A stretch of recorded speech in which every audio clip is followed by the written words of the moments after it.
Salamat sa panonood sa Liho TV. Sa Fengshan, Kaohsiung, may isang sikat na tindahan ng lumpia. Mano-manong ginagawa at mabenta araw-araw. Nakakabenta ng 600-700 piraso kada araw. Sila rin ang nagpasimula ng surf and turf lumpia na may mullet roe. Ipinapareha ito sa fishball soup. Magaan pero nakakabusog. Dating engineer ang may-ari. Nang biglang pumanaw ang kanyang ina, hindi niya matiis na mawala ang pinaghirapan nito. Iniwan niya ang milyonaryong sweldo at bumalik para ipagpatuloy ang negosyo para manatiling buhay ang lumang lasa. Kung gusto mo manipis ang balat ng lumpia, kailangan munang paunahin sa pulso at likod ng kamay, dapat pagsamahin ang dalawa, hawakan sa iyong palad.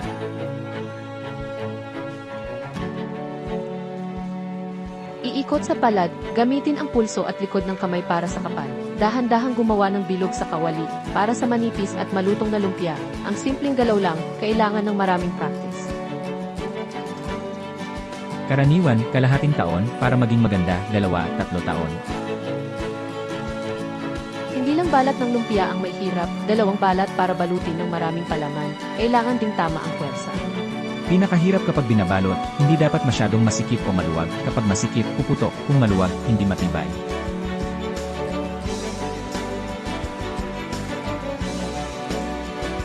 Haba ng lumpia, 2 palad, lapad, 1 kamao, puno ng repolyo, baboy, at longganisa, para mas masarap sa lasa. Dahil marami ang laman, sa isang araw, 600-700 ang gawa. Marami ang laman, malaki talaga ang lumpia dito. Sa ibang lugar maliit, ilang kagat lang. Sa totoo lang, madalas namin kainin, gaya ng maayos na balot, maliban kung ikaw mismo ang bumulong. Sa labas, hindi mo makikita ganito kalaki. Mahigit 40 taon na ang tindahan, si Luo Cheng, ikalawang henerasyon, dati ay web engineer. Ngunit 18 taon na ang nakalipas, dahil ang nanay na nagtatag ng tindahan ay biglang pumanaw, para pangalagaan ang puso ng nanay. Pinili niyang iwan ang milyon-milyong sahod. Biglang pumanaw ang nanay, sabi ng tatay, ayaw na niyang gawin, isa sa dahilan ay natatakot siya, masasayang ang pinaghirapan ng nanay, kaya bumalik siya at pinatakbo.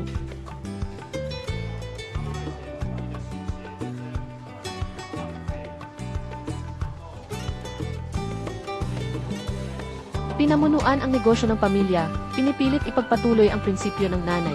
Gawang kamay lang, pati ang sikat na sopas na isda sa tindahan, kailangan niya ring gawin mismo.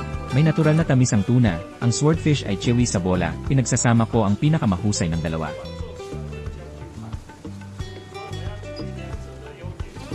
Hindi tulad ng ibang tindahan na gamit ang milkfish, ginamit ni Luo Cheng ang tuna at swordfish para sa fish paste. Mabango ang bola ng isda, sabaw gawa sa buto ng milkfish at baboy, masarap at presko kapag pinagsama. Nang nakuha ko, hindi bumaba, unti-unti itong tumaas. Mas gumanda ang negosyo, nanalo pa sa food competition sa Fengshan.